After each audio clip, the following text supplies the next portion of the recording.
Imaginez un instant que vous êtes debout, au bord d'une piscine, un soir d'été, et que vous regardez l'eau calme et transparente qui s'étend devant vous. Vous tenez dans votre main une lampe torche et vous dirigez le faisceau lumineux vers le fond de la piscine. Quelque chose d'étrange se produit alors, quelque chose que vous avez probablement vu des milliers de fois sans jamais vraiment y penser. Le faisceau de lumière, au moment exact où il touche la surface de l'eau, change de direction. Il se plie, il se courbe. Il ne continue pas en ligne droite comme vous pourriez naïvement l'espérer. Non, il dévie, il s'incline. Il prend un chemin différent de celui qu'il suivait dans l'air. Et cette simple observation, ce petit phénomène que vous pouvez reproduire chez vous avec un verre d'eau et une paille, cette chose apparemment banale, cache en réalité l'un des mystères les plus profonds et les plus bouleversants de toute la physique. Un mystère qui a hanté les plus grands esprits de l'humanité pendant des siècles. Un mystère qui, lorsque vous le comprenez vraiment, change à jamais votre façon de voir la réalité. Pourquoi la lumière se courbe-t-elle quand elle passe de l'air à l'eau? La réponse naïve serait de dire que c'est simplement une propriété de la lumière, une loi de la nature, quelque chose que nous devons accepter sans poser trop de questions. Mais les physiciens ne sont pas du genre à accepter les choses sans poser de questions. Les physiciens sont obsédés par le pourquoi.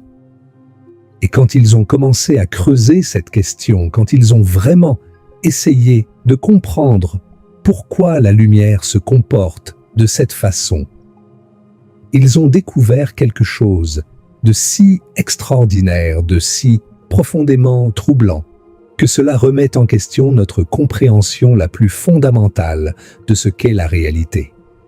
Voici le cœur du mystère.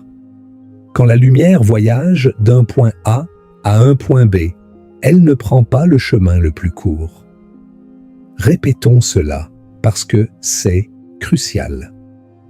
La lumière, cette chose qui voyage à 300 000 km par seconde, cette chose qui est la plus rapide de tout l'univers, ne prend pas le chemin le plus court entre deux points.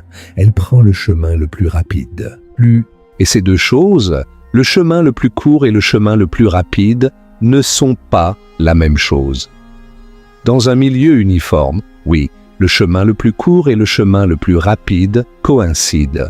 Mais dès que la lumière doit traverser des milieux différents, des milieux où sa vitesse change, alors le chemin le plus rapide et le chemin le plus court divergent, et la lumière choisit toujours, invariablement, sans exception, le chemin le plus rapide. Mais attendez, réfléchissez à ce que cela implique. Un photon, une particule de lumière, n'a pas de cerveau, il n'a pas de conscience, il n'a pas de carte, pas de GPS, pas de système de navigation. Il n'a aucune capacité de réflexion, aucune capacité de planification, aucune capacité de calcul. Et pourtant, à chaque fois qu'il doit voyager d'un point à un autre, il trouve miraculeusement le chemin qui minimise le temps de trajet. Comment est-ce possible? Comment une particule sans intelligence, sans volonté, sans aucune forme de cognition, peut-elle systématiquement trouver le chemin optimal? C'est comme si un grain de sable pouvait résoudre des équations différentielles. C'est comme si une goutte de pluie pouvait calculer des trajectoires balistiques. Cela semble absurde, impossible, et pourtant, c'est exactement ce que fait chaque photon dans l'univers, à chaque instant. Et l'histoire devient encore plus étrange, parce que selon la mécanique quantique, la véritable explication de ce phénomène est quelque chose de tellement bizarre, tellement contraire à notre intuition, que même les physiciens qui l'ont découverte ont eu du mal à l'accepter. Selon la mécanique quantique, un photon qui voyage d'un point A à un point B ne prend pas un seul chemin. Il ne prend pas le chemin le plus court, ni le chemin le plus rapide, ni aucun chemin particulier. Il prend tous les chemins simultanément. Tous. Chaque chemin imaginable. Le chemin en ligne droite, oui, mais aussi le chemin qui passe par la Lune. Le chemin qui fait un détour par Alpha du Centaure. Le chemin qui zigzague à travers la galaxie d'Andromède avant de revenir. Le chemin qui traverse le mur de votre salon, rebondit sur le noyau d'une étoile à neutrons à l'autre bout de l'univers et revient jusqu'à votre rétine. Chacun de ces chemins est réellement emprunté par le photon. Ce n'est pas une métaphore. Ce n'est pas une façon de parler. C'est la réalité quantique dans toute sa splendeur terrifiante. Et c'est de cette infinité de chemins, de cette exploration simultanée de toutes les possibilités imaginables, que le chemin de moindre temps émerge. Par un processus d'interférence quantique, les chemins proches du chemin optimal se renforcent mutuellement, tandis que tous les autres s'annulent. Le résultat est que le photon semble prendre un seul chemin, le chemin le plus rapide, alors qu'en réalité, il a exploré l'intégralité de l'univers pour y arriver. C'est comme si, pour trouver le meilleur restaurant de votre ville, vous dîniez simultanément dans tous les restaurants du monde et que seule l'expérience du meilleur restaurant survivait dans votre mémoire. Richard Feynman, l'un des plus grands physiciens du XXe siècle, prix Nobel de physique, génie excentrique qui jouait du bongo et crochetait les coffres-forts pour s'amuser, a dit un jour que toute la physique pouvait être comprise à partir de ce seul principe. Le principe selon lequel les particules explorent tous les chemins possibles, et que le chemin classique, celui que nous observons, émerge de l'interférence constructive entre les chemins voisins du chemin d'action minimale. C'est une affirmation extraordinaire, et pourtant, elle est vraie. Ce principe, dans ses différentes incarnations, sous-tend la mécanique classique de Newton, l'électrodynamique de Maxwell, la relativité générale d'Einstein, la mécanique quantique, la théorie quantique des champs et même les tentatives les plus avancées de construire une théorie de la gravité quantique. Tout commence avec un photon qui se courbe dans un verre d'eau. Alors aujourd'hui, nous allons faire un voyage extraordinaire. Nous allons partir de cette simple observation, un rayon de lumière qui se courbe dans l'eau, et nous allons creuser, couche après couche, de plus en plus profondément, jusqu'à atteindre les fondements les plus intimes de la réalité. Nous allons traverser 2500 ans d'histoire de la physique. Nous allons rencontrer des génies comme Euclide, Héron d'Alexandrie, Snell, Fermat, Newton, Huygens, Young, Einstein et Feynman.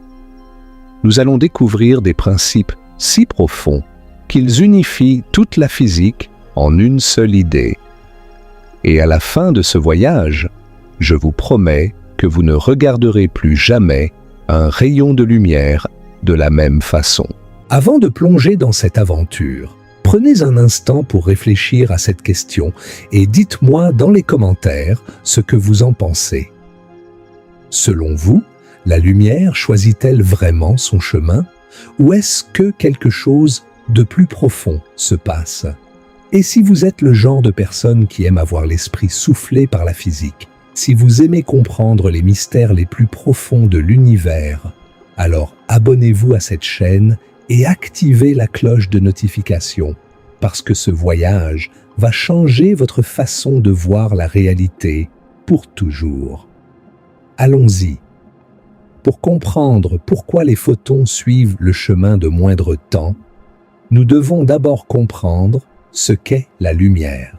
Et cette question, aussi simple qu'elle puisse paraître, est l'une des plus anciennes et des plus difficiles de toute l'histoire de la science. Les êtres humains se sont posé des questions sur la nature de la lumière depuis les débuts de la civilisation. Les anciens Égyptiens croyaient que la lumière était émise par les yeux, comme un radar biologique qui sondait l'environnement. Les philosophes grecs avaient des opinions très variées sur le sujet. Empédocle pensait que la lumière était constituée de particules émises par les objets lumineux. Platon, influencé par les idées pythagoriciennes, croyait que la vision résultait de l'interaction entre des rayons émis par les yeux et des rayons émis par les objets. Aristote rejetait l'idée de rayons visuels et considérait la lumière comme une sorte d'activité dans un milieu transparent. Mais la première véritable avancée scientifique dans la compréhension de la lumière est venue d'Euclide, le grand mathématicien d'Alexandrie, vers 300 avant notre ère. Euclide a écrit un traité remarquable appelé l'optique, dans lequel il a établi les principes fondamentaux de l'optique géométrique. Il a montré que la lumière voyage en ligne droite, que les angles de réflexion sont égaux aux angles d'incidence, et il a posé les bases mathématiques de l'étude de la lumière. C'était un travail remarquable pour son époque, mais il restait purement descriptif. Euclide pouvait dire ce que la lumière faisait, mais pas pourquoi elle le faisait. Puis est venu Héron d'Alexandrie, un ingénieur et mathématicien de génie qui a vécu au 1er siècle de notre ère. Héron a fait une observation extraordinaire, une observation qui, d'une certaine façon, contenait en germe tout ce que nous allons discuter aujourd'hui. Héron s'est demandé pourquoi la lumière, quand elle se réfléchit sur un miroir, suit exactement la loi que les angles d'incidence et de réflexion sont égaux. Et il a trouvé une réponse élégante. Il a montré que, parmi tous les chemins possibles qu'un rayon de lumière pourrait prendre pour aller d'un point A à un miroir, puis à un point B, le chemin qui rend les angles d'incidence et de réflexion égaux est aussi le chemin le plus court. La lumière, a conclu Héron, prend toujours le chemin le plus court. C'était une idée magnifique. Elle transformait une loi empirique en un principe d'optimisation. Au lieu de dire simplement que les angles sont égaux, on pouvait dire que la lumière minimise la distance parcourue. C'était la première fois dans l'histoire qu'un phénomène physique était expliqué par un principe variationniste, un principe selon lequel la nature optimise quelque chose. Et pendant presque 2000 ans, l'idée d'Héron a semblé parfaitement correcte. Pour la réflexion, le chemin le plus court et le chemin réel de la lumière coïncident parfaitement. Tout semblait cohérent, élégant, satisfaisant. Mais il y avait un problème que personne n'a vraiment remarqué pendant très longtemps, parce que la réfraction, le phénomène de la lumière qui se courbe en passant d'un milieu à un autre, n'était pas bien comprise. Quand vous appliquez le principe d'Héron, le principe du chemin le plus court, à la réfraction, cela ne marche pas. Le chemin le plus court entre un point dans l'air et un point dans l'eau est simplement la ligne droite. Mais la lumière ne suit pas la ligne droite. Elle se courbe, elle dévie. Le principe d'Héron, aussi élégant soit-il, était incomplet. Il fonctionnait pour la réflexion, mais pas pour la réfraction. Il y avait quelque chose de plus profond à l'œuvre, quelque chose qu'Héron n'avait pas vu. Mais avant de découvrir ce quelque chose de plus profond, nous devons comprendre la nature fondamentale de la lumière elle-même. Et c'est ici que l'histoire prend un tournant dramatique, parce que la question de savoir si la lumière est une particule ou une onde a été l'un des débats les plus longs, les plus passionnés et les plus productifs de toute l'histoire de la physique. Au XVIIe siècle, deux titans de la science se sont affrontés sur cette question. D'un côté, il y avait Isaac Newton, probablement le plus grand physicien de tous les temps, qui croyait que la lumière était constituée de minuscules particules qu'il appelait des corpuscules. De l'autre côté, il y avait Christian Huygens, un physicien et mathématicien néerlandais d'une brillance extraordinaire, qui croyait que la lumière était une onde.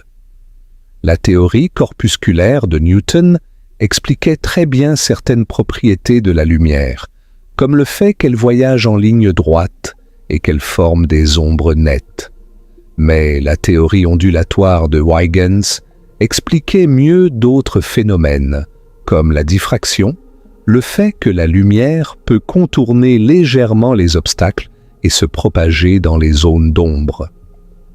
Le débat a fait rage pendant plus d'un siècle, avec la théorie corpusculaire de Newton dominant largement, principalement en raison de l'immense prestige de Newton. Quand Newton parlait, le monde scientifique écoutait, et Newton avait dit que la lumière était constituée de particules. Alors, pendant longtemps, les particules ont gagné, mais en 1801, un médecin et physicien anglais nommé Thomas Young a réalisé une expérience qui a tout changé. L'expérience de Young, connue sous le nom d'expérience des doubles fentes, est l'une des plus célèbres et des plus importantes de toute l'histoire de la physique. Young a pris un faisceau de lumière et l'a fait passer à travers deux fentes très étroites et très proches l'une de l'autre. Si la lumière était constituée de particules, comme le croyait Newton, on s'attendrait à voir deux bandes lumineuses sur l'écran, derrière les fentes, correspondant aux deux fentes. Mais ce n'est pas ce que Young a observé. Au lieu de deux bandes, il a vu une série de bandes alternativement brillantes et sombres, un motif d'interférence. Et les motifs d'interférence sont la signature indubitable des ondes. Quand deux ondes se rencontrent, elles peuvent se renforcer mutuellement si elles sont en phase, créant des maxima d'intensité, ou s'annuler mutuellement si elles sont en opposition de phase, créant des minima d'intensité. C'est exactement ce que Young a observé. La lumière était une onde. Newton avait tort. Huygens avait raison. L'expérience de Young a été suivie par les travaux théoriques magistraux de James Clerk Maxwell, qui, dans les années 1860, a unifié l'électricité et le magnétisme en une seule théorie, la théorie électromagnétique. Les équations de Maxwell, 4 équations d'une beauté et d'une élégance stupéfiantes, prédisaient l'existence d'ondes électromagnétiques se propageant à une vitesse bien définie. Et quand Maxwell a calculé cette vitesse, il a trouvé qu'elle était exactement égale à la vitesse de la lumière. La lumière, a réalisé Maxwell, n'est rien d'autre qu'une onde électromagnétique. Un champ électrique oscillant qui crée un champ magnétique oscillant qui crée un champ électrique oscillant, et ainsi de suite, se propageant à travers l'espace à 300 000 km par seconde. La lumière visible n'est qu'une petite portion du spectre électromagnétique qui comprend aussi les ondes radio, les micro-ondes, les infrarouges, les ultraviolets, les rayons X et les rayons gamma. Toutes ces formes de rayonnement sont fondamentalement la même chose, des ondes électromagnétiques, ne différant que par leur fréquence et leur longueur d'onde. L'affaire semblait réglée. La lumière était une onde. Fin de l'histoire. Mais, en 1905, un jeune employé d'un bureau de brevet à Berne, en Suisse, un certain Albert Einstein, a publié un article qui a tout remis en question.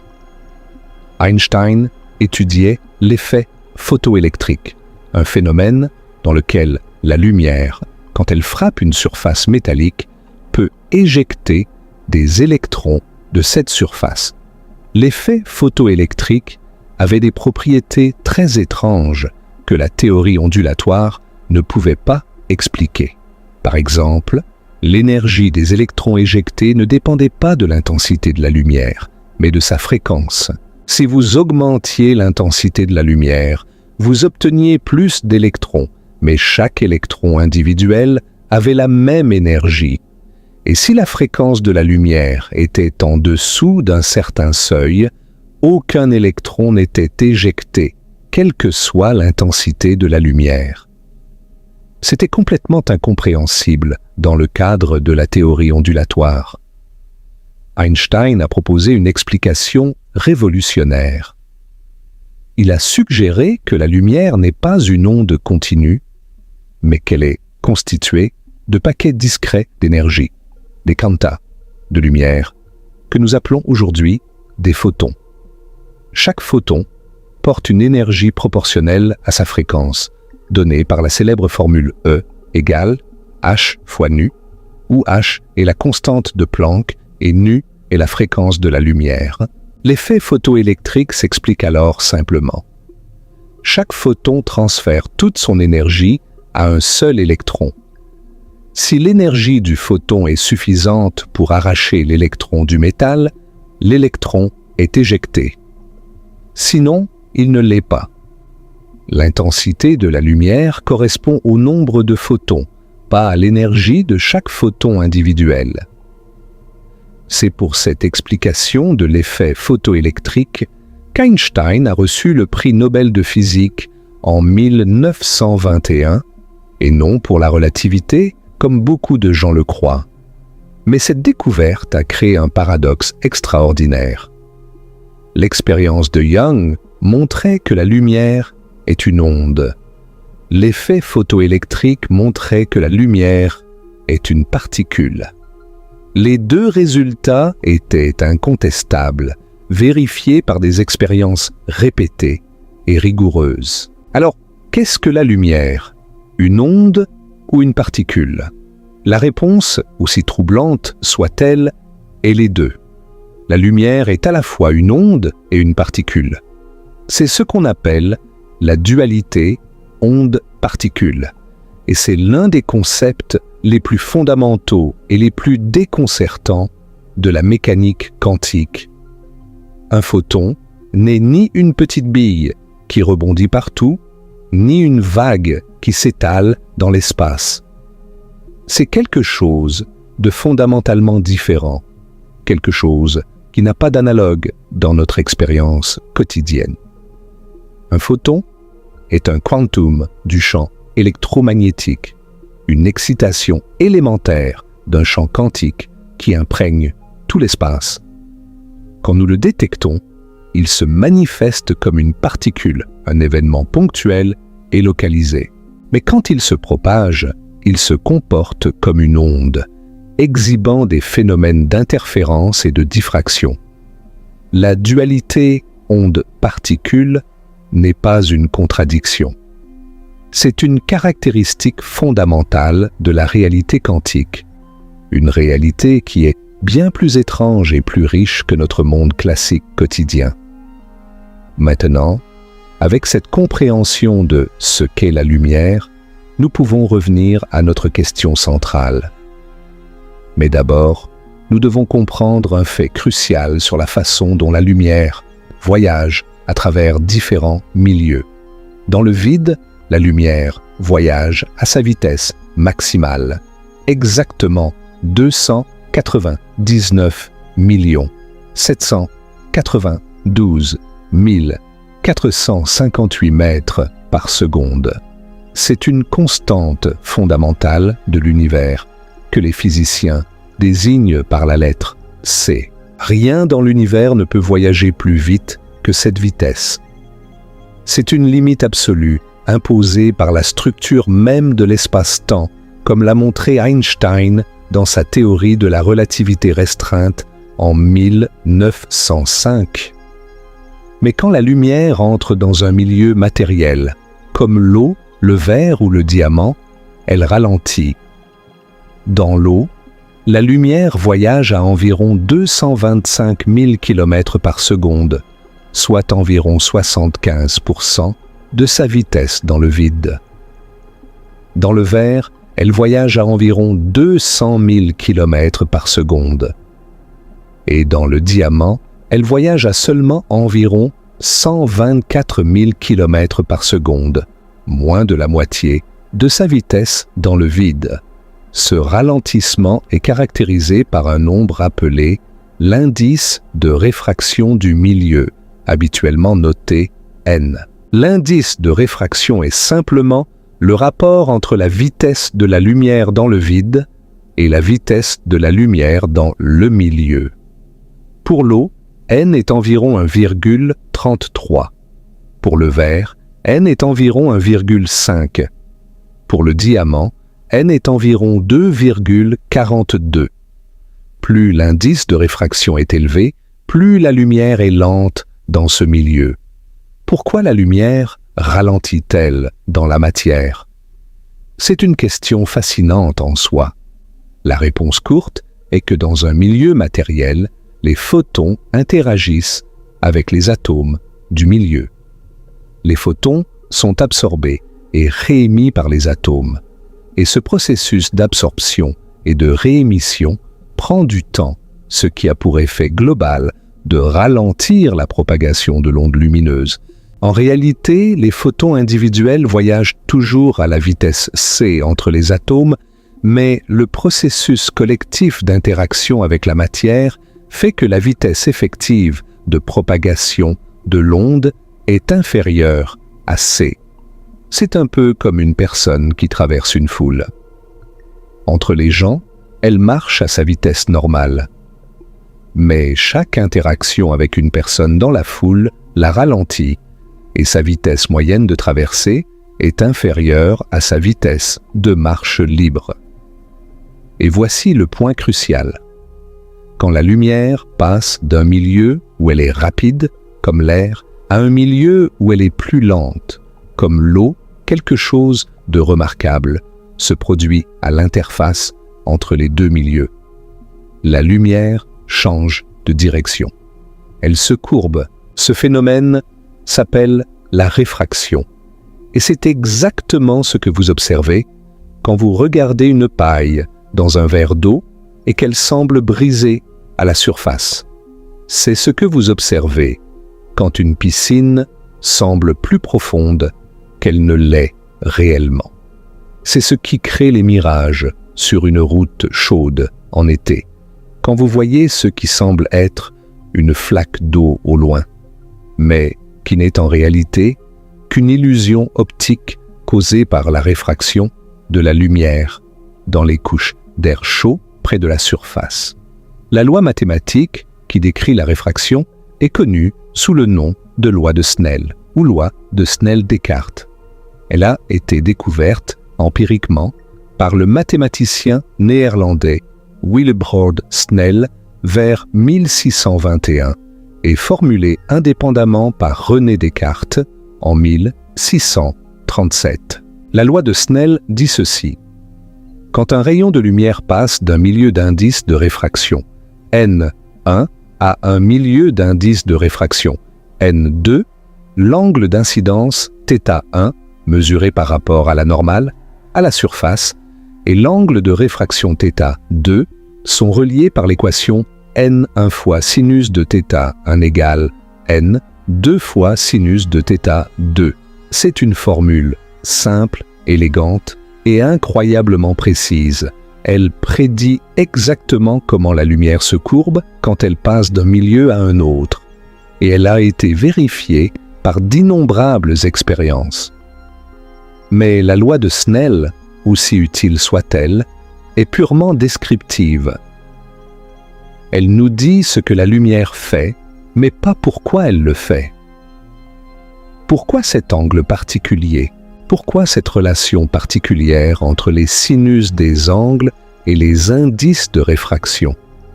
Il y a quelque chose de profondément insatisfaisant dans une loi qui dit quoi sans dire pourquoi.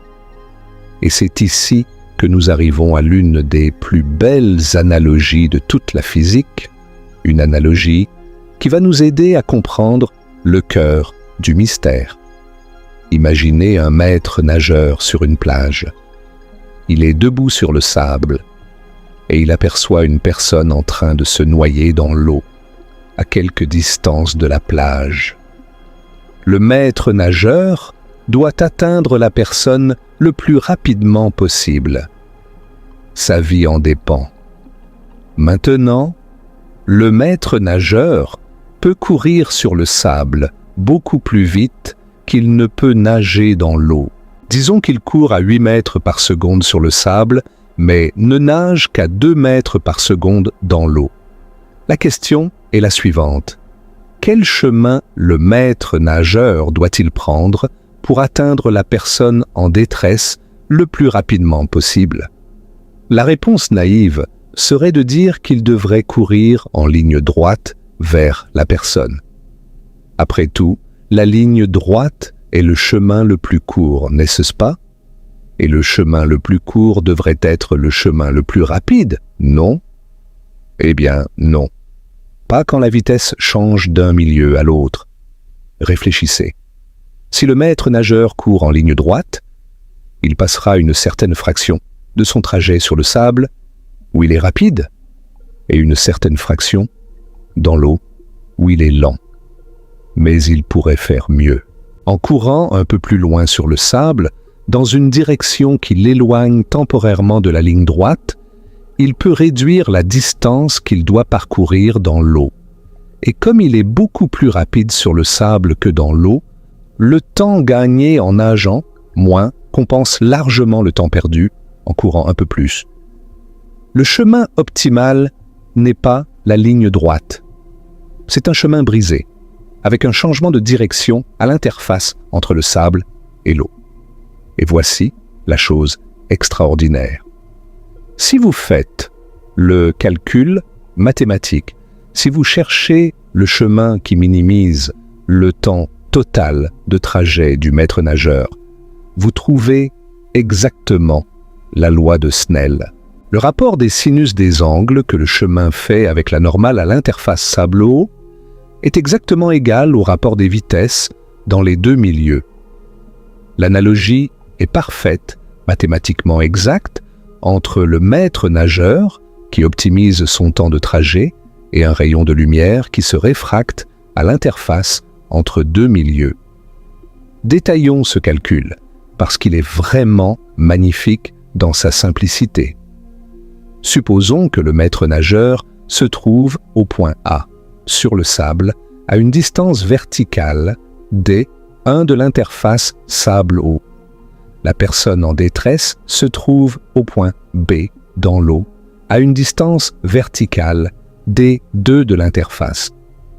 La distance horizontale entre les positions de A et B est L. Le maître nageur entre dans l'eau à un point P sur l'interface, situé à une distance horizontale x de la position directement en dessous de A.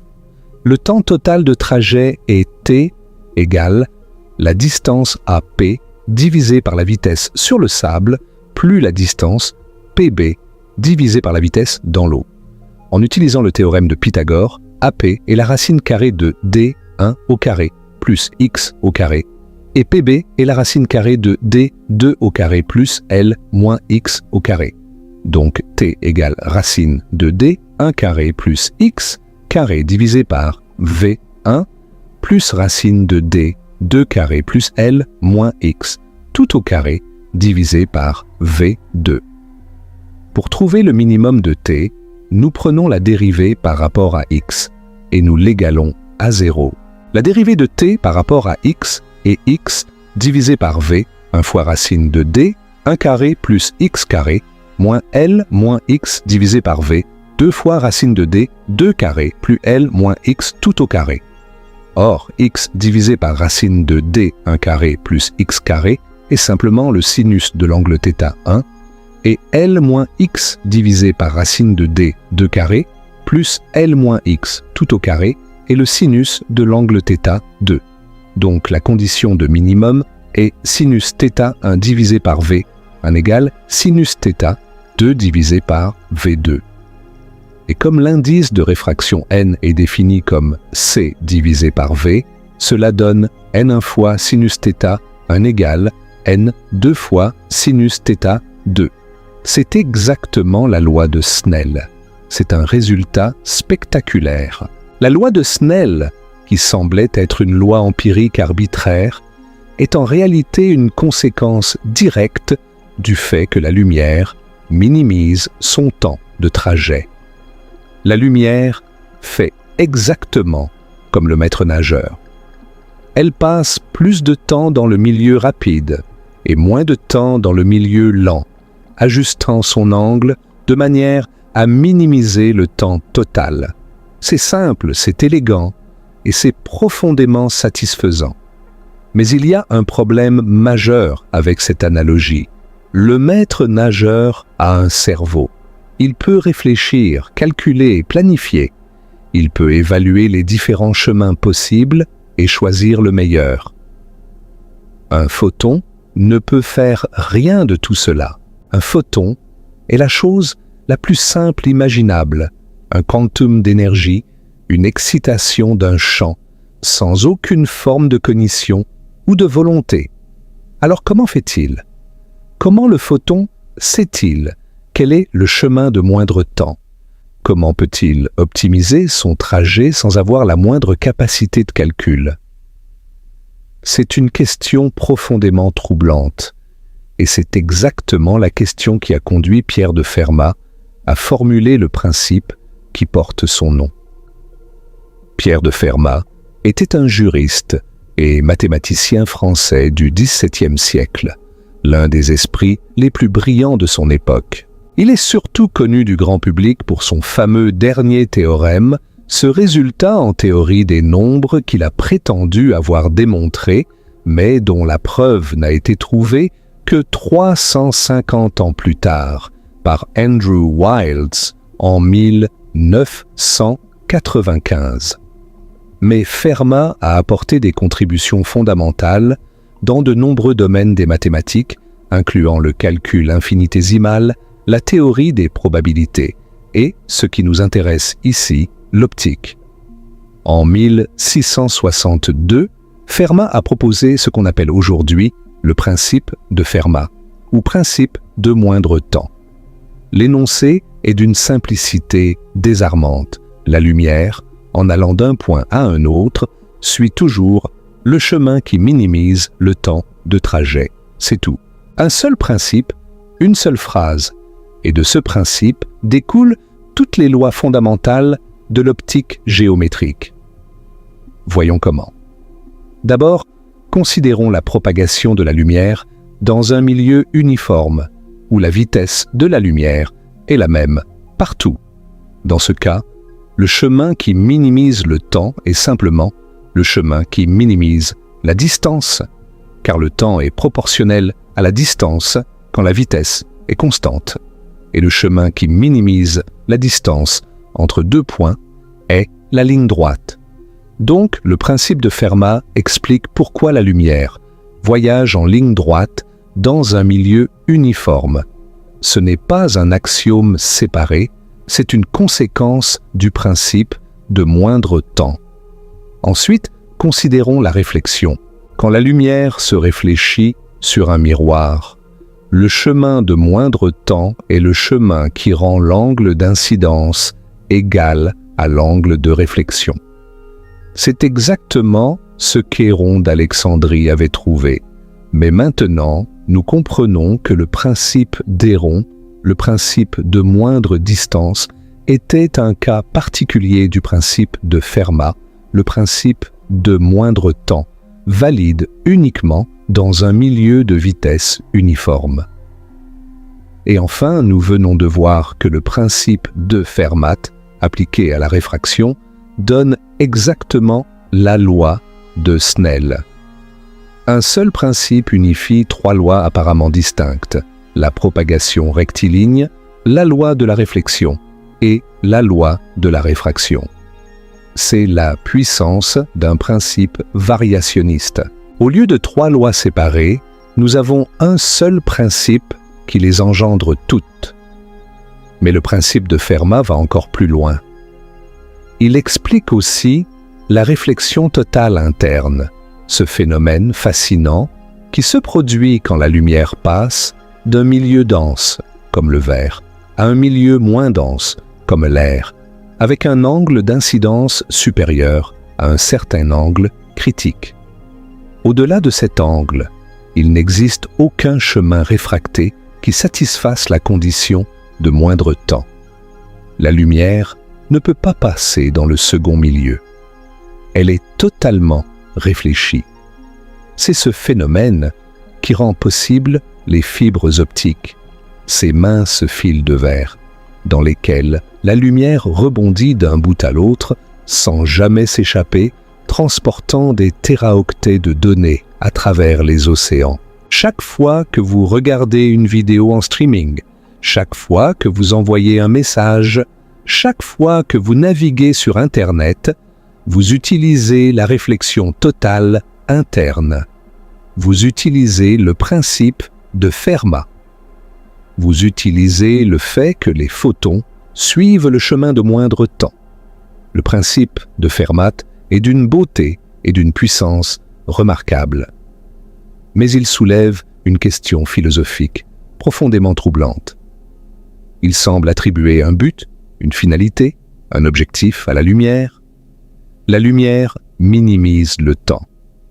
Cela semble signifier que la lumière sait où elle va avant d'y arriver. Cela semble signifier que la lumière regarde vers l'avenir, évalue les différentes options et choisit la meilleure. C'est ce qu'on appelle, en philosophie, une explication téléologique, une explication par les fins plutôt que par les causes. Et la téléologie est quelque chose que les physiciens rejettent instinctivement. La physique est censée expliquer les choses par des causes, par des mécanismes, par des processus locaux qui se déroulent dans le temps. Un photon au point A est censé être poussé vers sa destination par les forces qui agissent sur lui à chaque instant, pas attiré vers sa destination par un objectif futur. Imaginez la situation du point de vue du photon. Le photon est au point A dans l'air. Il se dirige vers l'interface avec l'eau. Mais pour minimiser son temps de trajet, il doit savoir qu'il va rencontrer de l'eau. Il doit savoir à quelle distance se trouve le point B. Quelle est la profondeur de l'eau? Quel est l'indice de réfraction? Comment peut-il savoir tout cela à l'avance? C'est comme si le photon pouvait voir l'avenir, comme s'il avait une connaissance globale de l'ensemble de l'espace qu'il doit traverser avant même de commencer son voyage. C'est profondément mystérieux, et cela a troublé les physiciens pendant des siècles. Certains physiciens ont essayé de contourner le problème en disant que le principe de Fermat n'est qu'un outil mathématique commode, un raccourci de calcul qui donne le bon résultat sans avoir de signification physique profonde. Selon cette vision, la vraie explication est locale et mécanique, les ondes de Huygens se propageant de proche en proche, et le principe de Fermat n'est qu'une reformulation mathématique de ce processus local. Mais cette réponse, bien qu'elle contienne un noyau de vérité, esquive la question fondamentale. Pourquoi ce raccourci mathématique fonctionne-t-il? Pourquoi la nature obéit-elle à un principe d'optimisation? Il y a manifestement quelque chose de profond ici, quelque chose qui demande une explication. Et l'explication est venue. Elle est venue d'une généralisation extraordinaire du principe de Fermat. Une généralisation qui s'applique non seulement à la lumière, mais à tous les phénomènes physiques de l'univers. C'est le principe de moindre action, et c'est probablement l'idée la plus puissante, la plus profonde et la plus unificatrice de toute la physique. L'histoire du principe de moindre action commence avec Pierre-Louis Moreau de Maupertuis, un mathématicien et philosophe français, en 1744. Maupertuis était un personnage coloré, un intellectuel mondain de l'époque des Lumières, ami de Voltaire, président de l'Académie royale des sciences de Berlin. Maupertuis a eu l'intuition que le principe de Fermat pour la lumière pouvait être généralisé à toute la mécanique.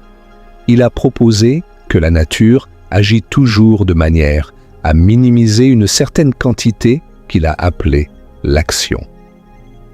L'idée de Maupertuis était encore vague et mal définie, mais l'intuition fondamentale était correcte. Il y avait quelque chose que la nature optimise, et ce quelque chose s'applique non seulement à la lumière, mais à tout. La formulation mathématique rigoureuse du principe de moindre action est venue des travaux de Leonhard Euler et de Joseph-Louis Lagrange. Euler, le mathématicien le plus prolifique de l'histoire, a développé les outils mathématiques nécessaires, le calcul des variations, pour traiter les problèmes d'optimisation où l'on cherche non pas un nombre optimal, mais une fonction optimale, un chemin optimal. Et Lagrange, un mathématicien italien puis français d'une élégance intellectuelle extraordinaire, a formulé le principe de moindre action de manière précise et générale. Voici la formulation moderne du principe. Pour tout système physique, on peut définir une quantité appelée le Lagrangien, habituellement noté L. Le Lagrangien est défini comme la différence entre l'énergie cinétique, T, et l'énergie potentielle, V, du système. L égale T moins V. C'est une définition simple mais profonde. L'énergie cinétique est l'énergie du mouvement, l'énergie que possède un objet en vertu de sa vitesse. L'énergie potentielle est l'énergie de position, l'énergie que possède un objet en vertu de sa position dans un champ de force. L'action S est définie comme l'intégrale du Lagrangien sur le temps. S égale l'intégrale de L dt du temps initial au temps final. L'action est un nombre unique qui caractérise un chemin entier, une trajectoire entière du système dans l'espace et le temps. Différents chemins donnent différentes valeurs de l'action. Et le principe de moindre action, également connu sous le nom de principe de Hamilton, du nom du mathématicien irlandais William Rowan Hamilton, qui l'a formulé dans sa forme la plus élégante, dit ceci. Parmi tous les chemins possibles qu'un système physique pourrait prendre pour aller d'une configuration initiale à une configuration finale dans un temps donné, le chemin réellement suivi est celui qui rend l'action stationnaire. Cela signifie que pour de petites variations du chemin, l'action ne change pas au premier ordre. En pratique, le chemin réel est souvent celui qui minimise l'action, d'où le nom de principe de moindre action, bien que dans certains cas, il peut s'agir d'un maximum ou d'un poincelle. Cela peut sembler abstrait, alors illustrons-le avec un exemple simple. Prenez une balle que vous lancez en l'air. La balle part de votre main à un certain moment et atteint un certain point à un certain moment futur. Entre ces deux moments, la balle suit une trajectoire parabolique. Pourquoi une parabole? La mécanique newtonienne dit que c'est parce que la force de gravité agit constamment vers le bas sur la balle, accélérant sa chute. Mais le principe de moindre action offre une perspective complètement différente. Parmi toutes les trajectoires possibles que la balle pourrait prendre, des lignes droites, des zigzags, des boucles, des spirales, la trajectoire parabolique est celle qui minimise l'action. L'action est l'intégrale de t moins v sur le temps, où t est l'énergie cinétique de la balle et v est son énergie potentielle gravitationnelle. La trajectoire parabolique est l'unique trajectoire qui rend cette intégrale stationnaire. Et de cette condition, on peut dériver les équations du mouvement de Newton. F égale m émerge comme une conséquence du principe de moindre action, pas comme un principe fondamental en soi. C'est un retournement conceptuel extraordinaire. Newton a formulé ces lois du mouvement comme des équations différentielles locales. À chaque instant, la force agissant sur un objet détermine son accélération à cet instant. C'est une description causale et locale, conforme à notre intuition. Le principe de moindre action, en revanche, est une description globale. Il regarde le chemin entier, du début à la fin, et sélectionne celui qui optimise une certaine quantité. C'est une description apparemment téléologique, comme si l'objet connaissait sa destination à l'avance. Et pourtant, les deux descriptions sont mathématiquement équivalentes. Le principe de moindre action et les lois de Newton sont deux formulations différentes de la même physique. Elles donnent exactement les mêmes prédictions pour tout système mécanique. La connexion mathématique entre les deux est fournie par les équations d'Euler-Lagrange. Si vous prenez le principe de moindre action et que vous demandez quelle trajectoire rend l'action stationnaire, en utilisant les outils du calcul des variations, vous obtenez les équations d'Euler-Lagrange. Et les équations d'Euler-Lagrange sont exactement les équations du mouvement de Newton, réécrites sous une forme différente. Mais si les deux formulations sont équivalentes, pourquoi s'embêter avec le principe de moindre action? Pourquoi ne pas simplement utiliser les lois de Newton, qui sont plus intuitives et plus faciles à comprendre? La réponse est que le principe de moindre action est infiniment plus puissant et plus général que les lois de Newton.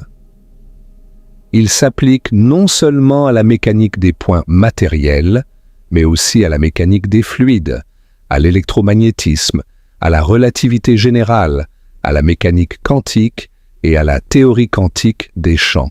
Chaque théorie fondamentale de la physique peut être formulée à partir d'un principe de moindre action avec un lagrangien approprié. Prenons la relativité générale d'Einstein, par exemple. Einstein a passé 10 ans, de 1905 à 1915, à développer sa théorie de la gravitation, travaillant avec une intensité et une détermination extraordinaires. Mais une fois la théorie achevée, il s'est avéré que toute la relativité générale pouvait être dérivée d'un seul principe de moindre action avec un lagrangien d'une simplicité stupéfiante. Ce lagrangien, connu sous le nom d'action d'Einstein-Hilbert, est simplement l'intégrale de la courbure scalaire de l'espace-temps sur tout l'espace-temps, multiplié par quelques constantes, s'égale 1 sur 16 pi g fois l'intégrale de r racine de moins g à la puissance 4x. De cette unique expression, toutes les équations de la gravitation d'Einstein, ces 10 équations tensorielles, couplées d'une complexité formidable, émergent naturellement comme les conditions qui rendent l'action stationnaire. Toute la théorie de la gravité, la courbure de l'espace-temps, les trous noirs, les ondes gravitationnelles, l'expansion de l'univers, tout cela est contenu dans une seule ligne d'écriture. La mécanique quantique, la théorie quantique des champs, le modèle standard de la physique des particules, qui décrit toutes les particules élémentaires connues et toutes les forces fondamentales, sauf la gravité, tout cela est formulé en termes de principes de moindre action avec des lagrangiens appropriés. Le lagrangien du modèle standard, quand il est écrit en entier, tient sur un t-shirt, mais il contient toute notre connaissance des forces fondamentales de la nature, la force électromagnétique, la force nucléaire forte et la force nucléaire faible, ainsi que toutes les particules élémentaires, les quarks, les leptons, les bosons de jauge et le boson de Higgs. Si vous comprenez le principe de moindre action, vous possédez la clé maîtresse de toute la physique. C'est le squelette sur lequel toute la structure de la physique moderne est construite. Et tout a commencé avec l'observation qu'un rayon de lumière se courbe quand il passe de l'air à l'eau. Mais nous n'avons toujours pas résolu notre mystère fondamental. Le principe de moindre action, tout comme le principe de Fermat, semble téléologique. Il semble dire que les particules connaissent leur destination à l'avance et choisissent le chemin optimal. Nous avons simplement généralisé le mystère. Au lieu de nous demander comment un photon sait quel est le chemin de moindre temps, nous nous demandons maintenant comment tout objet physique sait quel est le chemin de moindre action. Le mystère est plus profond et plus universel que jamais. Pour résoudre ce mystère une fois pour toutes, nous devons faire appel à la mécanique quantique. Et spécifiquement, nous devons faire appel à la formulation la plus profonde et la plus révélatrice de la mécanique quantique, la formulation par intégrale de chemin de Richard Feynman. Nous allons maintenant plonger dans les profondeurs les plus intimes de la réalité. Ce que nous allons découvrir va non seulement résoudre le mystère du chemin de moindre temps, mais aussi révéler la nature la plus fondamentale du monde physique. Si votre esprit n'a pas encore été soufflé, préparez-vous, parce qu'il est sur le point de l'être. Assurez-vous d'être abonné et d'avoir activé les notifications, parce que ce qui vient est le cœur même de cette histoire. Et dites-moi dans les commentaires, pensez-vous que l'univers a un plan, que la nature optimise quelque chose? Nous allons découvrir la réponse ensemble. Richard Phillips Feynman est né en 1918 à New York, dans le quartier de Far Rockaway, dans une famille juive de la classe moyenne. Dès son plus jeune âge, il a montré un talent exceptionnel pour les mathématiques et la physique. Son père, vendeur d'uniformes, nourrissait sa curiosité en lui posant des questions sur le monde naturel et en l'encourageant à penser de manière critique. Feynman a étudié la physique au MIT, puis est allé à Princeton pour son doctorat, où son directeur de thèse était John Archibald Wheeler, un physicien visionnaire qui a inventé le terme « trou noir » et qui avait des idées aussi audacieuses qu'originales sur la nature de la réalité. Pendant la Seconde Guerre mondiale, Feynman a été recruté pour travailler sur le projet Manhattan à Los Alamos, où il a contribué au développement de la bombe atomique. Malgré la gravité de la mission, le jeune Feynman est resté fidèle à sa nature espiègle et anticonformiste, passant ses soirées à crocheter les coffres-forts de ses collègues pour s'amuser et jouer des tours. Après la guerre, il est devenu professeur, d'abord à Cornell, puis au California Institute of Technology, où il est resté pour le reste de sa carrière. Feynman a reçu le prix Nobel de physique en 1965, partagé avec Julian Schwinger et Shinichiro Tomonaga pour ses contributions à l'électrodynamique quantique. Mais son apport le plus profond et le plus durable à la physique n'est peut-être pas l'électrodynamique quantique elle-même, mais plutôt la formulation par intégrale de chemin de la mécanique quantique qu'il a développée dans sa thèse de doctorat en 1942. La formulation par intégrale de chemin de Feynman est une refonte complète de la mécanique quantique. Les formulations précédentes, celle de Heisenberg basée sur les matrices et celle de Schrödinger basée sur les fonctions d'onde, étaient mathématiquement équivalentes, mais conceptuellement assez différentes. La formulation de Feynman apporte une troisième perspective, complètement différente des deux autres, et pourtant mathématiquement équivalentes. Et c'est cette perspective qui résout enfin le mystère du chemin de moindre temps. Voici l'idée centrale de Feynman. En mécanique classique, une particule va d'un point A à un point B en suivant un unique chemin, le chemin qui minimise l'action. En mécanique quantique, selon Feynman, une particule va d'un point A à un point B en suivant simultanément tous les chemins possibles. Pas certains chemins, pas la plupart des chemins, tous les chemins. Chaque trajectoire imaginable reliant A à B, aussi bizarre, aussi tortueuse, aussi invraisemblable soit-elle, est effectivement empruntée par la particule. Chaque chemin contribue à ce que les physiciens appellent l'amplitude de probabilité pour que la particule aille de A à B. L'amplitude de probabilité est un nombre complexe, avec une partie réelle et une partie imaginaire, ou de manière équivalente, une magnitude et une phase. La contribution de chaque chemin a la même magnitude, mais des phases différentes. Et la phase de chaque chemin est déterminée par l'action classique le long de ce chemin, divisée par la constante de Planck réduite h bar. Plus précisément, la contribution d'un chemin donné est proportionnelle à l'exponentielle de I fois S, divisé par h bar, où S est l'action classique le long de ce chemin. I est l'unité imaginaire et h bar est la constante de Planck réduite. L'amplitude de probabilité totale pour que la particule aille de A à B est la somme de toutes ses contributions sur tous les chemins possibles.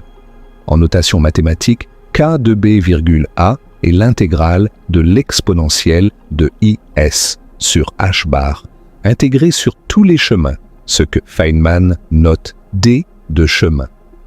C'est l'intégrale de chemin ou intégrale fonctionnelle, et c'est l'un des objets mathématiques les plus remarquables et les plus puissants de toute la physique.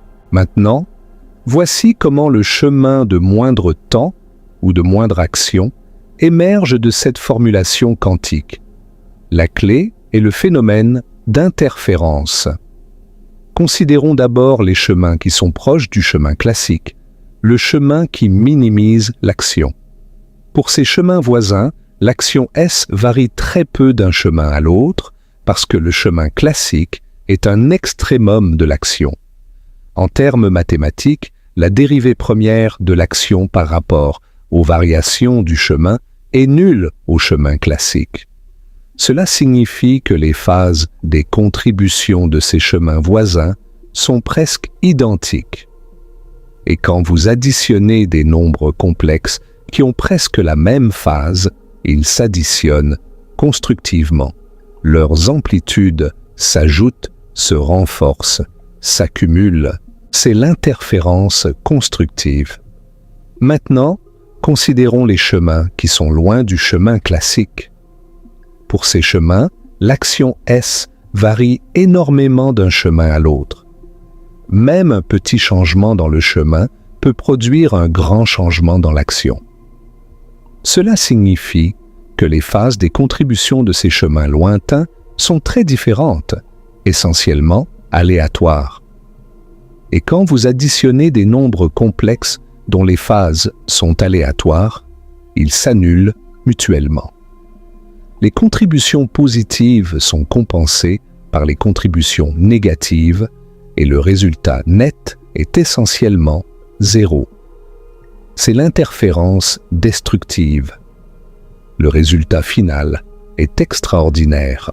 Les seuls chemins qui contribuent de manière significative à l'amplitude de probabilité totale sont ceux qui sont proches du chemin classique, le chemin de moindre action.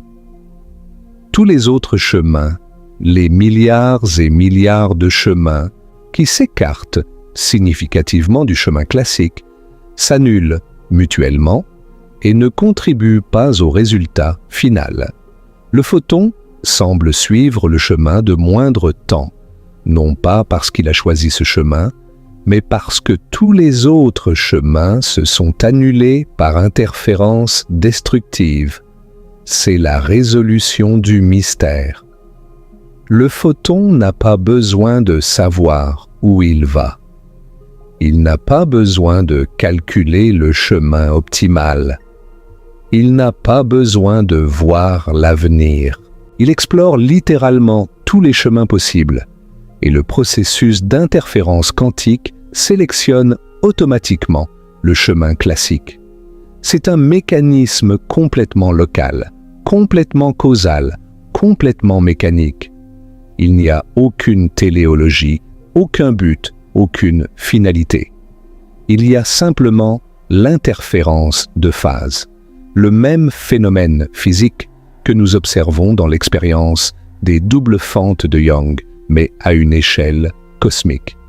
Feynman a développé une analogie magnifique pour expliquer ce processus, qu'il a présenté dans son livre de vulgarisation QED, The Strange Theory of Light and Matter, publié en 1985. Imaginez que chaque chemin possible du photon contribue une petite flèche, un phaseur, dont la direction est déterminée par la phase du chemin, c'est-à-dire par l'action, le long du chemin divisé par h bar.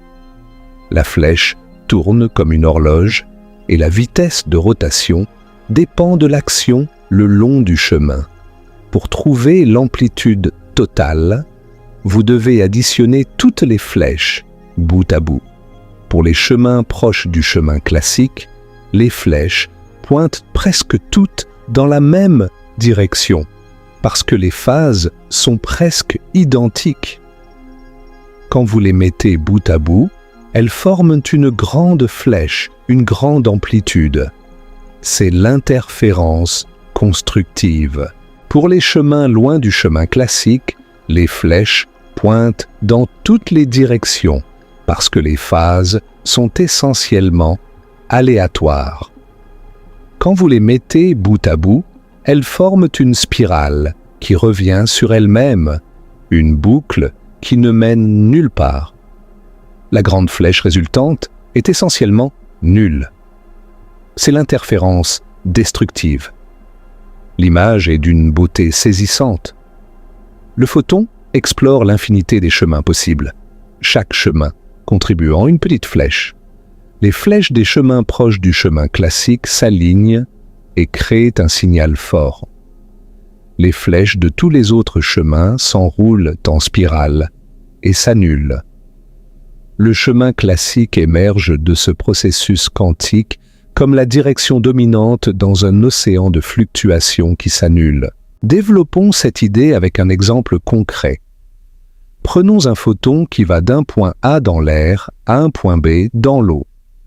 Selon Feynman, le photon emprunte tous les chemins possibles de A à B. Certains chemins passent directement de A à l'interface, puis à B. D'autres chemins font un détour par la droite avant d'atteindre l'interface. D'autres encore montent jusqu'à la stratosphère, font un tour par le Japon, reviennent et entrent dans l'eau à un endroit complètement différent. Chaque chemin a une action associée qui dépend de la distance parcourue dans chaque milieu et de la vitesse de la lumière dans chaque milieu.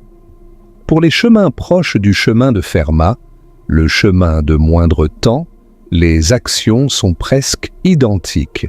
Les petites flèches pointent dans des directions presque identiques. Elles s'additionnent constructivement.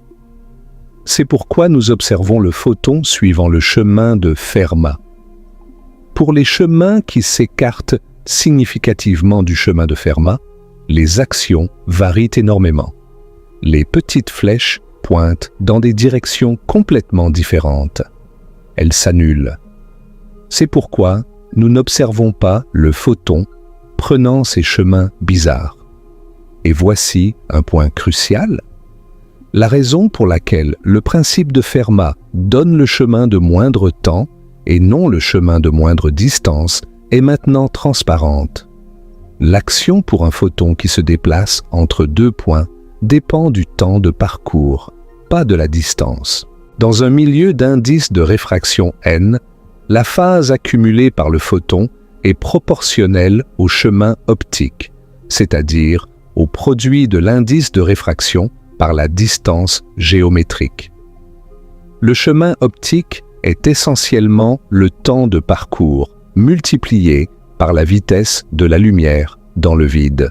Donc, minimiser l'action revient à minimiser le chemin optique, ce qui revient à minimiser le temps de parcours.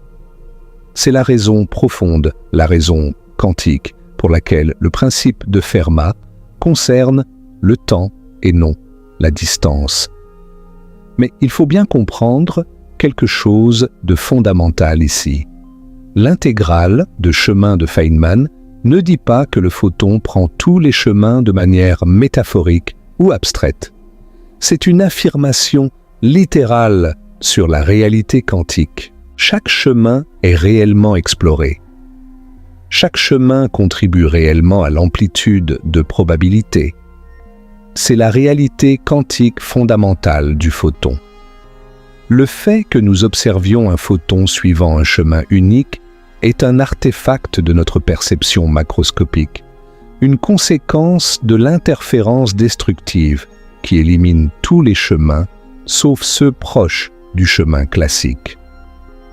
En d'autres termes, le monde classique que nous observons, le monde dans lequel la lumière suit des chemins bien définis, le monde dans lequel les objets ont des trajectoires précises, ce monde est une illusion. Pas une illusion au sens où il n'est pas réel, mais une illusion au sens où il n'est pas fondamental. La réalité fondamentale est quantique, floue, probabiliste, avec des particules qui explorent simultanément tous les chemins possibles. Le monde classique que nous voyons n'est que la surface visible d'un océan quantique, infiniment plus riche et plus étrange. Pourquoi le monde classique émerge-t-il de la mécanique quantique? Pourquoi les effets quantiques, comme l'exploration simultanée de tous les chemins, sont-ils invisibles dans notre vie quotidienne? La réponse est liée à la constante de Planck-H-bar, qui est extraordinairement petite, environ 1,055 fois 10 puissance moins 34 joules seconde. La phase de chaque chemin est proportionnelle à l'action divisée par H-bar. Pour les objets macroscopiques, comme une balle de tennis ou une planète, l'action est astronomiquement grande par rapport à H-bar. Cela signifie que même un écart infinitésimal par rapport au chemin classique produit un changement de phase énorme. Les contributions de tous les chemins non classiques s'annulent avec une précision fantastique, et seul le chemin classique survit. C'est pourquoi nous voyons les balles de tennis suivre des trajectoires paraboliques bien définies et les planètes suivre des orbites elliptiques bien définies. L'interférence destructive élimine tout, sauf le chemin classique, avec une efficacité totale. Mais pour les objets quantiques, comme les photons, les électrons, les atomes, l'action est comparable à H-bar. Dans ce régime, l'interférence destructive n'est pas totale.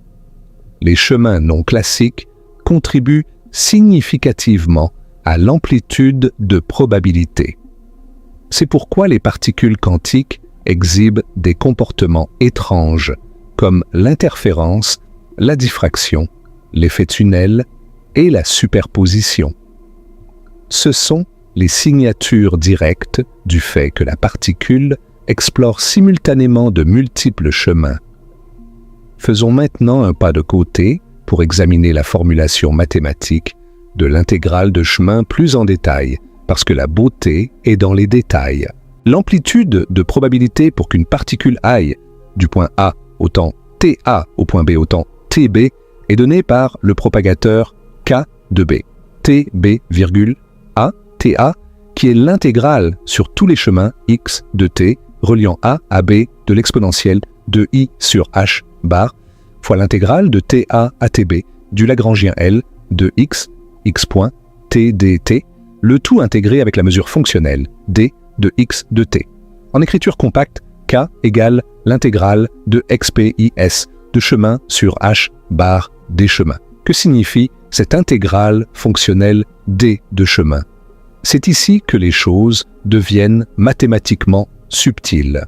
L'intégrale fonctionnelle est une intégrale non pas sur un ensemble fini ou même dénombrable de variables, mais sur un espace de fonctions, l'espace de tous les chemins possibles de A à B.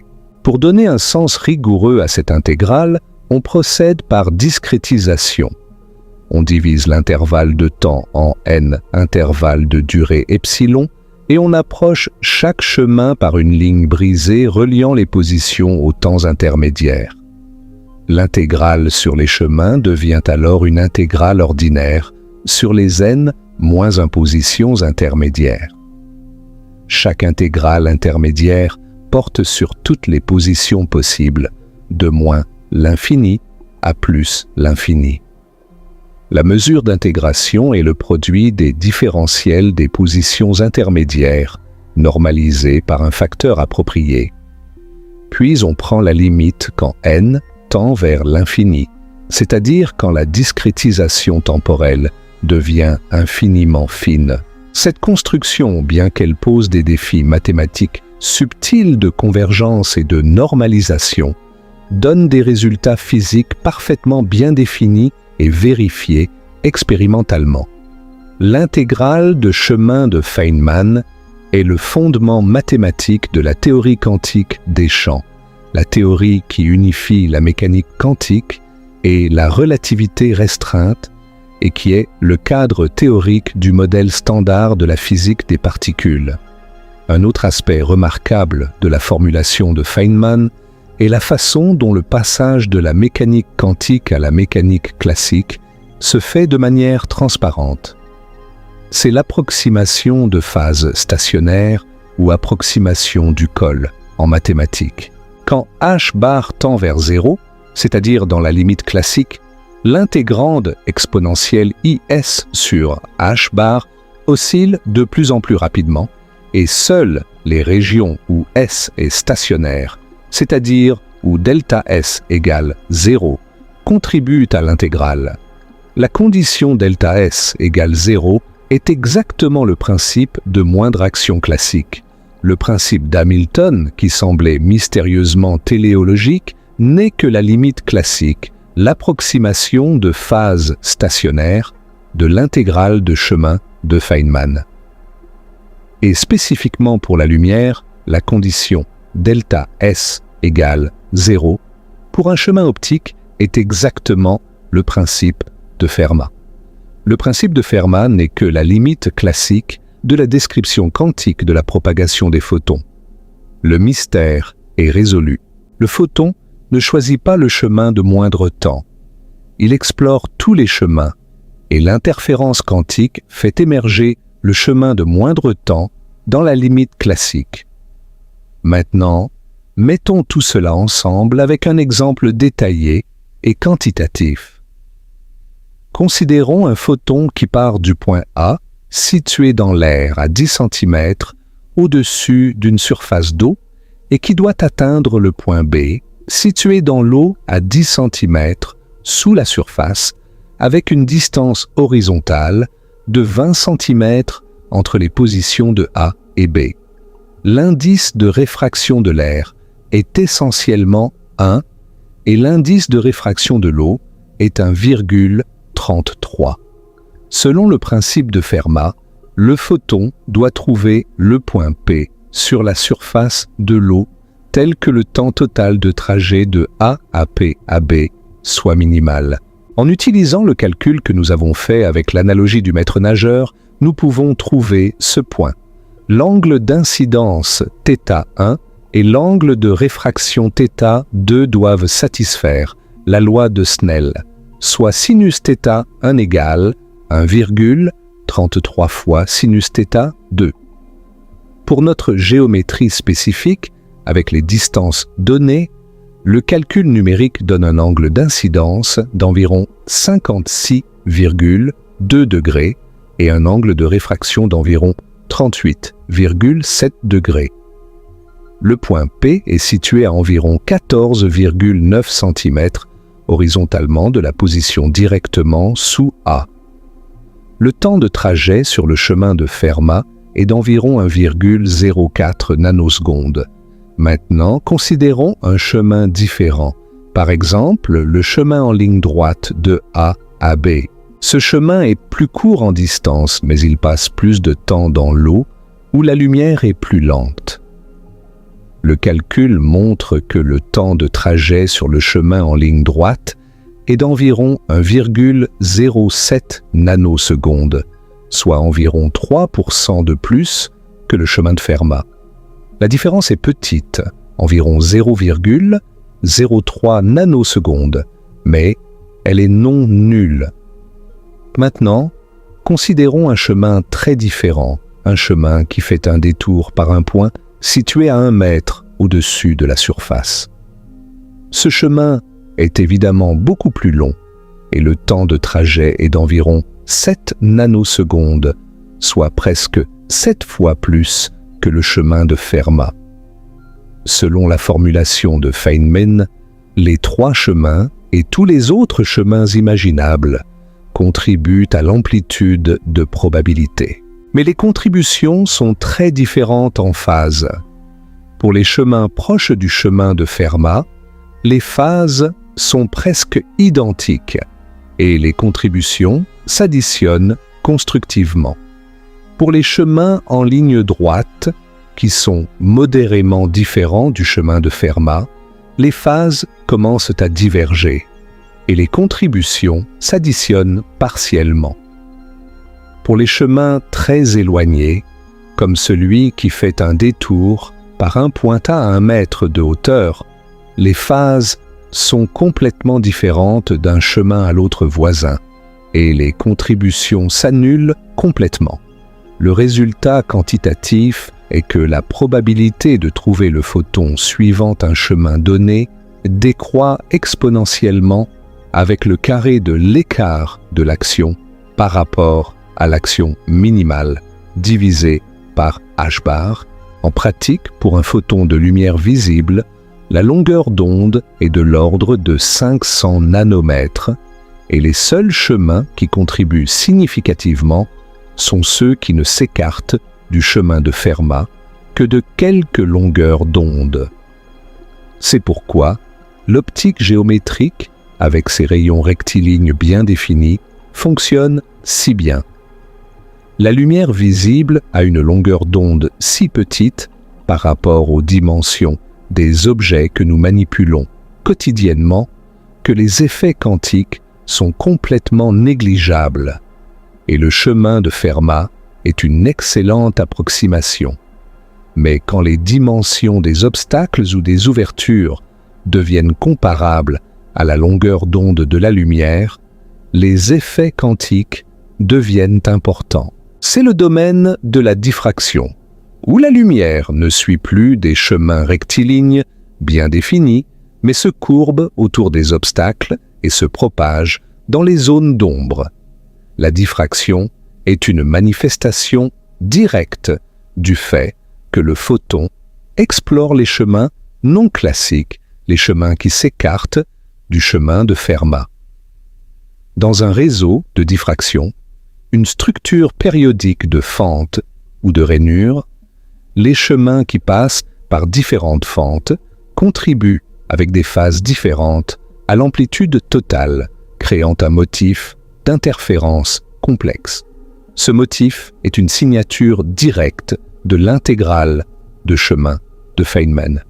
Parlons maintenant des preuves expérimentales, parce que la science n'est pas une collection de belles théories, c'est une entreprise de vérification empirique. Et la formulation de Feynman, aussi élégante et profonde soit-elle, ne vaut rien si elle ne résiste pas au test de l'expérience. Heureusement, elle résiste admirablement. La preuve la plus directe et la plus spectaculaire vient de l'expérience des doubles fentes, réalisée avec des photons individuels. Dans cette version de l'expérience, on envoie les photons un par un vers les deux fentes. Chaque photon est détecté sur l'écran comme un point unique, comme une particule. Mais après avoir envoyé des milliers de photons, un par un, les points sur l'écran forment progressivement un motif d'interférence, le même motif de franges brillantes et sombres que l'on observe avec un faisceau lumineux, intense. Chaque photon individuel interfère avec lui-même. Il n'y a pas d'autre photon avec lequel il pourrait interférer puisqu'il est seul. Le motif d'interférence est la signature indubitable du fait que le photon a exploré les deux chemins, celui qui passe par la fente de gauche et celui qui passe par la fente de droite, simultanément. Et si l'on essaie de déterminer par quelle fente le photon est passé, en plaçant un détecteur devant l'une des fentes, le motif d'interférence disparaît. C'est le principe de complémentarité de Niels Bohr. Quand on observe par quelle fente le photon passe, on force le photon à prendre un seul chemin, et l'interférence est détruite. Quand on n'observe pas, le photon prend les deux chemins simultanément, et l'interférence se produit. C'est exactement ce que prédit l'intégrale de chemin de Feynman. L'observation réduit la somme sur les chemins à un seul terme, éliminant l'interférence. Une autre preuve remarquable vient de l'étude des miroirs. Selon l'optique classique, un miroir réfléchit la lumière parce que la surface réfléchissante renvoie les rayons lumineux. Le chemin de moindre temps pour un photon allant d'une source S à un détecteur D via un miroir est le chemin qui rend les angles d'incidence et de réflexion égaux. Selon Feynman, cependant, le photon ne se réfléchit pas seulement au point de réflexion classique. Il se réfléchit sur toute la surface du miroir. Mais les contributions des points éloignés du point classique s'annulent par interférence destructive, et seul le point classique contribue significativement. Feynman a proposé une démonstration spectaculaire de cette idée. Si vous prenez un miroir et que vous grattez la surface réfléchissante à des endroits précis, de manière à ne laisser que des bandes espacées, d'une certaine manière, vous créez ce qu'on appelle un réseau de diffraction ou une plaque de zone de Fresnel.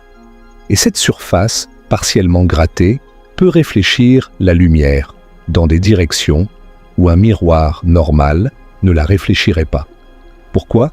Parce qu'en grattant certaines bandes, vous éliminez les contributions qui s'annulaient mutuellement, laissant les contributions restantes s'additionner constructivement dans la nouvelle direction. C'est une démonstration directe et visuelle du fait que le photon explore tous les chemins sur la surface du miroir, pas seulement le chemin classique. L'électrodynamique quantique, ou QED, la théorie quantique de l'interaction entre la lumière et la matière, est construite entièrement sur l'intégrale de chemin de Feynman. Et QUD est, sans aucune exagération, la théorie physique la plus précise jamais construite par l'humanité. L'une de ses prédictions les plus célèbres concerne le moment magnétique anormal de l'électron, une petite correction quantique au comportement magnétique de l'électron qui est due aux interactions virtuelles entre l'électron et le champ électromagnétique quantique. La valeur théorique du moment magnétique anormal de l'électron, calculée en QED, avec des diagrammes de Feynman jusqu'au 5e ordre en perturbation, est en accord avec la valeur expérimentale à mieux que 12 chiffres significatifs. C'est comme prédire la distance entre Paris et New York, avec une précision de l'épaisseur d'un cheveu. Aucune autre théorie dans l'histoire de la science n'a été testée à ce niveau de précision. Et tout cela repose sur l'intégrale de chemin de Feynman, sur l'idée que les particules explorent tous les chemins possibles et que le résultat observable émerge de l'interférence quantique entre ces chemins. Une autre catégorie de preuves expérimentales fascinantes provient des expériences de choix retardés ou Delayed Choice Experiment proposés par John Archibald Wheeler en 1978 et réalisés expérimentalement depuis les années 1980. L'idée de Wheeler était diaboliquement simple et profondément troublante. Dans l'expérience des doubles fentes, le photon semble décider s'il va passer par une fente ou par les deux, c'est-à-dire s'il va se comporter comme une particule ou comme une onde, en fonction de la configuration expérimentale. Si un détecteur est placé devant une fente, le photon passe par une seule fente. Si aucun détecteur n'est présent, le photon passe par les deux. Wheeler s'est demandé ce qui se passerait si on retardait le choix de placer ou non le détecteur jusqu'après que le photon a déjà passé les fentes. En d'autres termes, on laisse le photon passer les fentes. Et seulement ensuite, quand le photon est déjà en route vers l'écran, on décide si on veut observer par quelle fente il est passé ou non. Selon notre intuition classique, cela ne devrait rien changer. Le photon a déjà pris sa décision en passant les fentes. Observer après coup ne devrait pas affecter ce qui s'est déjà passé. Mais ce n'est pas ce que l'expérience montre. L'expérience montre que même quand le choix est fait après que le photon a passé les fentes, le résultat est le même que si le choix avait été fait avant. Si l'on choisit d'observer, pas d'interférence. Si l'on choisit de ne pas observer, interférence. C'est comme si le photon savait à l'avance quel choix serait fait dans le futur. C'est comme si le présent pouvait affecter le passé. L'intégrale de chemin de Feynman explique ce résultat de manière naturelle. Le photon n'a jamais pris de décision. Il n'a jamais choisi un chemin. Il a toujours exploré tous les chemins simultanément. La décision de placer ou non le détecteur détermine quelles contributions de l'intégrale de chemin sont sélectionnées, mais cette sélection peut se faire à n'importe quel moment, même après que le photon a passé les fentes. Il n'y a pas de rétrocausalité, pas de communication avec le passé. Il y a simplement la nature quantique fondamentale de la réalité, dans laquelle les particules n'ont pas de trajectoire bien définie jusqu'à ce qu'une mesure soit effectuée.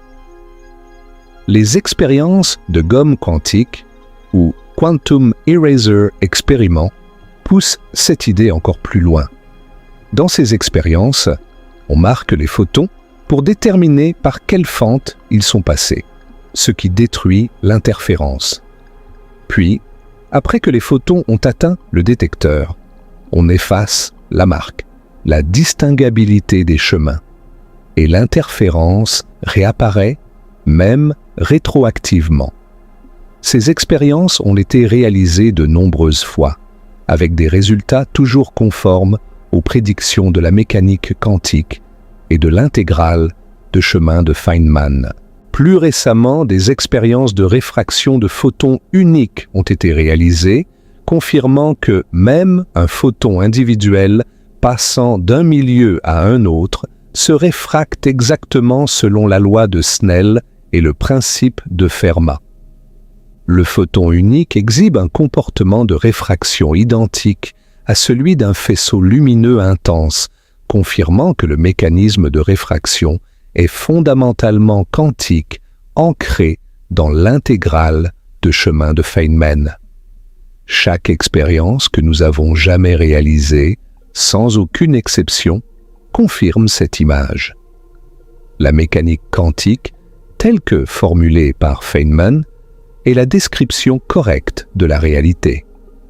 Les photons explorent tous les chemins possibles, et le chemin de moindre temps émerge de l'interférence quantique. Ce n'est pas une hypothèse, c'est un fait expérimental vérifié avec une précision stupéfiante. Maintenant, plongeons dans des eaux encore plus profondes. Parce que l'histoire ne s'arrête pas avec la mécanique quantique dans l'espace plat. Elle s'étend à la relativité générale, à la cosmologie et aux frontières les plus avancées de la physique théorique.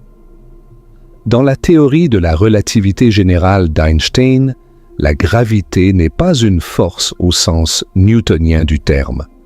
La gravité est la courbure de l'espace-temps causée par la présence de masse et d'énergie. Les objets en mouvement libre, y compris les photons, suivent les lignes les plus droites possibles dans cet espace-temps courbe. Ces lignes les plus droites possibles s'appellent des géodésiques. Or, les géodésiques, ce sont exactement les chemins qui extrémisent une certaine quantité, un certain analogue de l'action. Pour les photons, les géodésiques sont les chemins qui rendent nul l'intervalle d'espace-temps, c'est-à-dire les chemins de type lumière. Et le principe de Fermat, le principe de moindre temps, peut être généralisé à la relativité générale. Dans un espace-temps courbe, le principe de Fermat dit que les rayons lumineux suivent les chemins qui rendent stationnaire le temps de parcours mesuré de manière appropriée. Cela a des conséquences observationnelles spectaculaires. La plus célèbre est la lentille gravitationnelle. Quand la lumière d'une galaxie lointaine passe près d'un objet massif, comme une autre galaxie ou un amas de galaxies, la courbure de l'espace-temps dévie la lumière, la faisant courber autour de l'objet massif. C'est exactement comme la réfraction, mais causée par la gravité plutôt que par un changement de milieu. L'objet massif agit comme une lentille géante, focalisant la lumière et créant parfois des images multiples de la galaxie lointaine, ou même des arcs lumineux spectaculaires appelés arcs d'Einstein. Le principe de Fermat, dans sa version relativiste, explique la lentille gravitationnelle de manière élégante.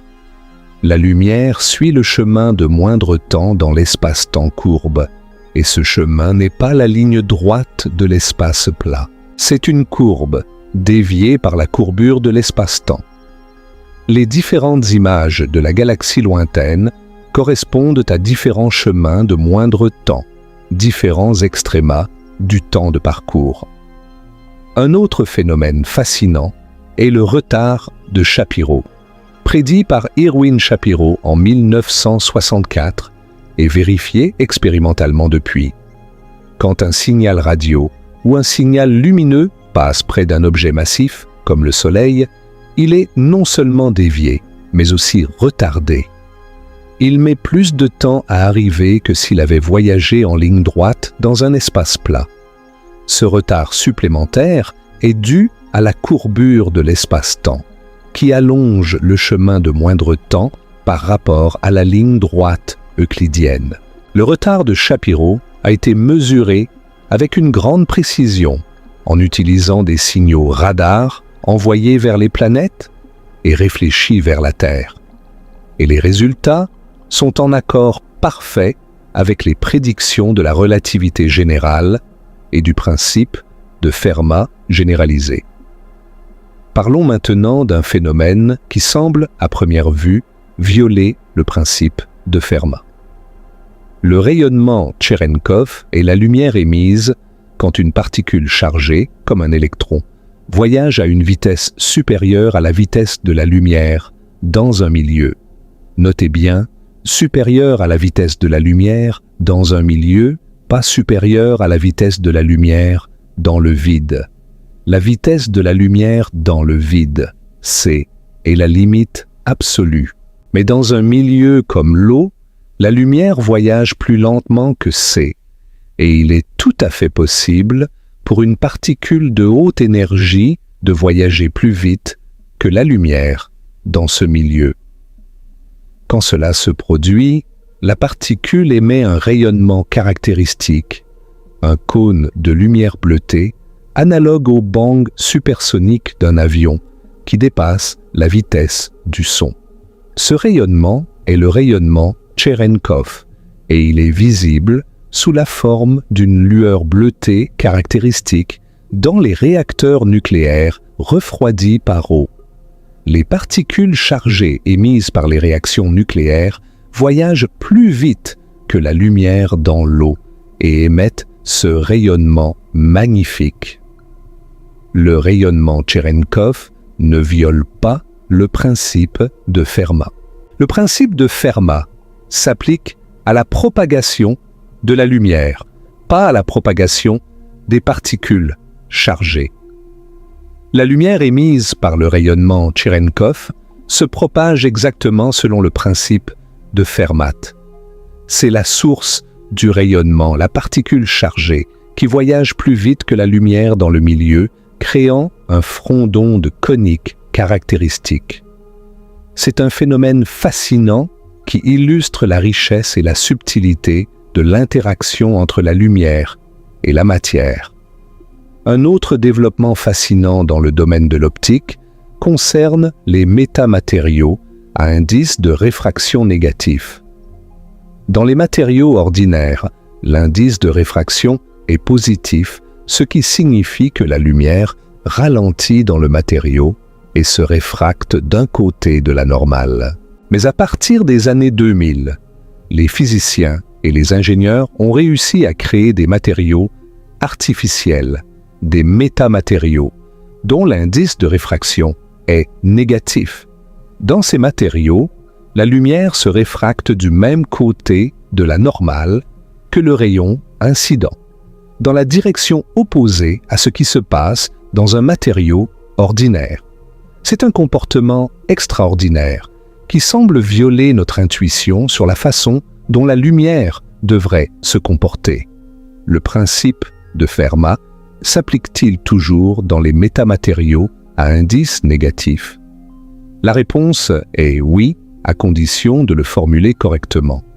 Dans un métamatériau à indice négatif, le chemin optique, le produit de l'indice de réfraction par la distance géométrique, est négatif. Le principe de Fermat, correctement formulé comme un principe de stationnarité plutôt que de minimalité, reste valide.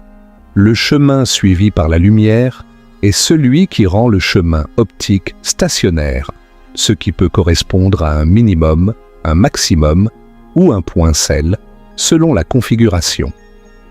Les métamatériaux à indice négatif ont des applications potentielles fascinantes. La plus célèbre est la possibilité de créer une lentille parfaite, un dispositif optique capable de focaliser la lumière avec une résolution illimitée, dépassant la limite de diffraction qui affecte les lentilles conventionnelles. Cette idée, proposée par John Pendry en 2000, a suscité un immense enthousiasme dans la communauté scientifique.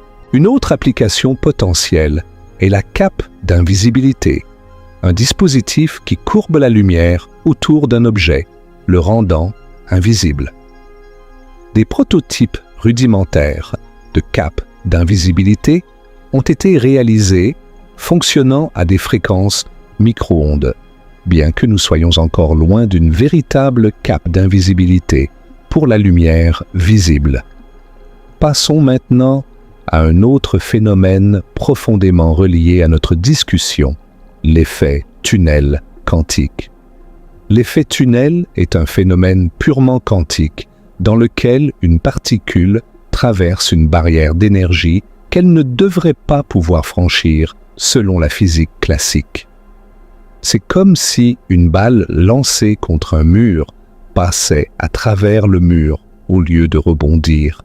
En physique classique, c'est impossible. En physique quantique, c'est courant. L'effet tunnel a un analogue optique, la réflexion totale interne, frustrée. Quand la lumière subit une réflexion totale interne, à l'interface entre un milieu dense et un milieu moins dense, une onde évanescente pénètre dans le second milieu sur une courte distance, décroissant exponentiellement. Si un troisième milieu dense est placé suffisamment près de l'interface, à une distance comparable à la longueur d'onde de la lumière, l'onde évanescente peut atteindre le troisième milieu et se propager à nouveau comme une onde normale. La lumière a traversé le gap, la barrière du milieu de faible indice, par effet tunnel. L'intégrale de chemin de Feynman explique l'effet tunnel de manière naturelle et élégante. Les chemins qui traversent la barrière sont des chemins que la particule explore, comme tous les autres. Ils ont une action imaginaire dans la région de la barrière, ce qui leur donne une contribution exponentiellement décroissante plutôt qu'oscillante. Mais cette contribution n'est pas nulle. Elle est petite, mais non nulle. Et c'est cette contribution non nulle qui donne lieu à l'effet tunnel. L'effet tunnel a des conséquences pratiques immenses. Il est essentiel au fonctionnement des diodes tunnel, des microscopes à effet tunnel, qui peuvent imager des surfaces avec une résolution atomique et de nombreux dispositifs électroniques.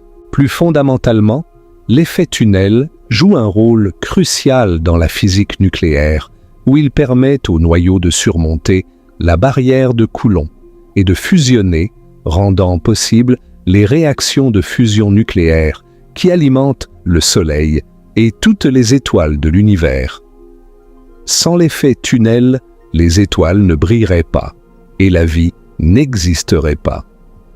Un aspect particulièrement intrigant de l'effet tunnel optique est la question de la vitesse de traversée. En 1932, McCall a observé que le temps de traversée d'une barrière par effet tunnel semble être indépendant de l'épaisseur de la barrière. Cela signifie que pour des barrières suffisamment épaisses, la vitesse de traversée apparente peut dépasser la vitesse de la lumière.